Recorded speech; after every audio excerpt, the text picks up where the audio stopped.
President Cyril Ramaphosa has appointed Janet Love as Commissioner of the Independent Electoral Commission. She was recommended to the vacant post last September by the Home Affairs Portfolio Committee and will serve a 7-year term. Janet Love joins us now. Thank you so much for speaking to us this evening on SA Tonight. Now, you were a member of the 22-personal Constitutional Committee of the Constitutional Assembly, which was the body responsible for steering the constitution-making process. Given your new role and the insights that being part of the IEC since 2016 has given you, do you still see South Africa's current governance structures as best serving that constitution? I think that at the moment the governance structures that we have are structures that have are being tested in a very profound way. And I think that there is a very big conversation that society wants to have that is not so much about structure, but really about delivery and accountability. To some extent, structure can help that, but I don't think that structure is the answer on its own. And so I think that as part of the current version of the Electoral Amendment Act, which I know still has to be considered by the Constitutional Court.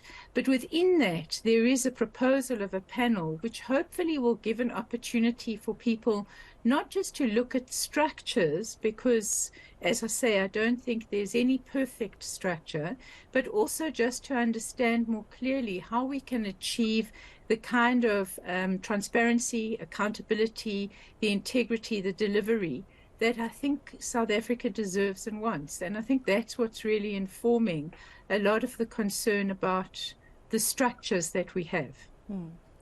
So many analysts have pointed to next year's elections as a possible turning point in what they've described as a downward trajectory.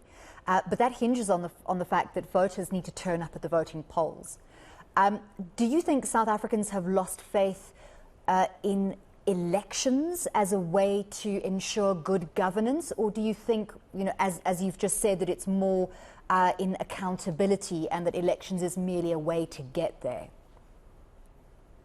Look, I hope that the idea of a downward trend, and I'm assuming that by that you and possibly other commentators are talking about participation, is not something that we see. I think that it's really important that everybody works together to secure the greatest participation possible.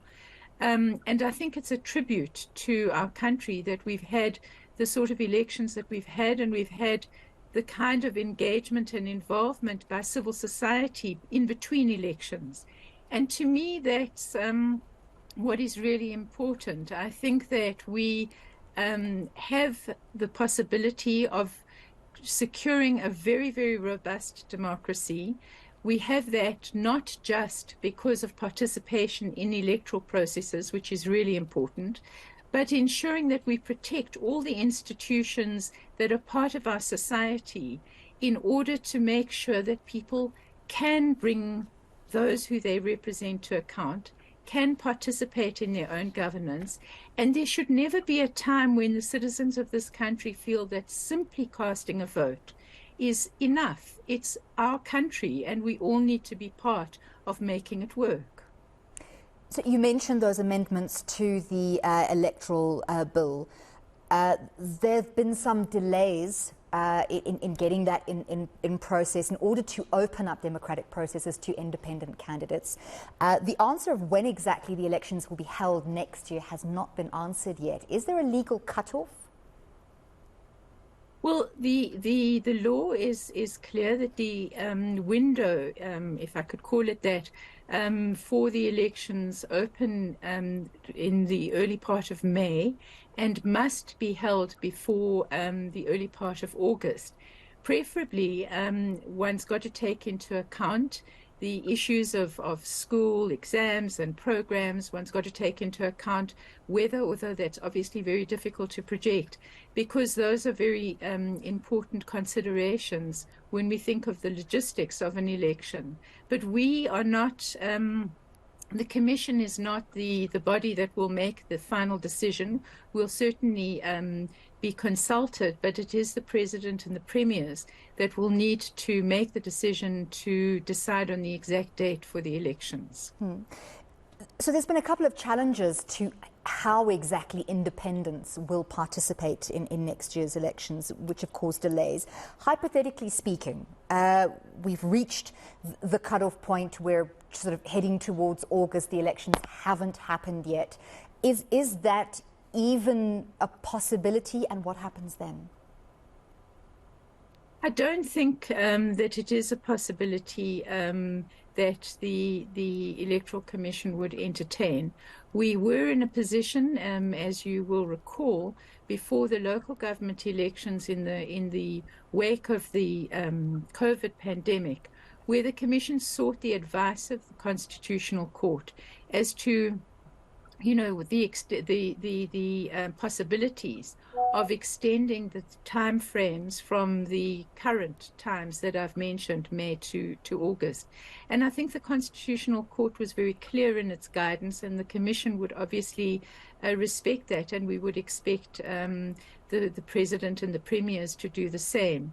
The elections must happen during that window, and I think that it's really important as a country that we ensure our regular elections, because it is a cornerstone of our democracy, and I think it's in everybody's interests. You know, we might not all easily come to the best date, and people might have different points of view, but in general that hasn't been a problem. I think what's important is that everybody is already gearing themselves up, whether they're independent candidates or they're existing represented political parties, or political parties that are new or aren't represented. I think everybody is gearing themselves up, and hopefully the electorate will be looking at not just the integrity of individuals that they can elect, but also what the kinds of solutions and ideas and track record of those candidates, whether they're from parties or independents, what they are, and that will guide them in the electoral process. With the inclusion of independents, has the work of the IEC grown considerably, and what are some of the most critical tasks that you've identified in the run-up to next year? Well, I think that for the Commission, the involvement of independent candidates is new, and obviously with something new there's always going to be learning for the Commission as well as for the nation as a whole. I am sure that the Commission is very committed to supporting independent candidates in their understanding of any of the administrative and legal requirements. Obviously, the decision of the Constitutional Court in terms of finalizing on some of these matters will be very important.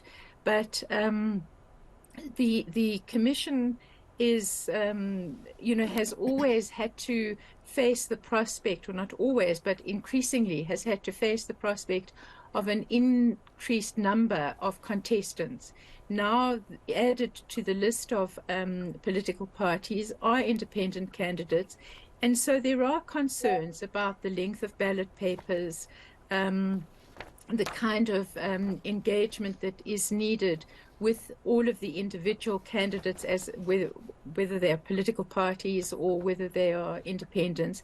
And yes, that does increase workload, but I think that the Commission has been preparing itself for this ever since the Amendment Act bill was originally tabled, and certainly since it was enacted, notwithstanding the recognition by the Commission that it is awaiting a decision by the Constitutional Court in relation to that legislation.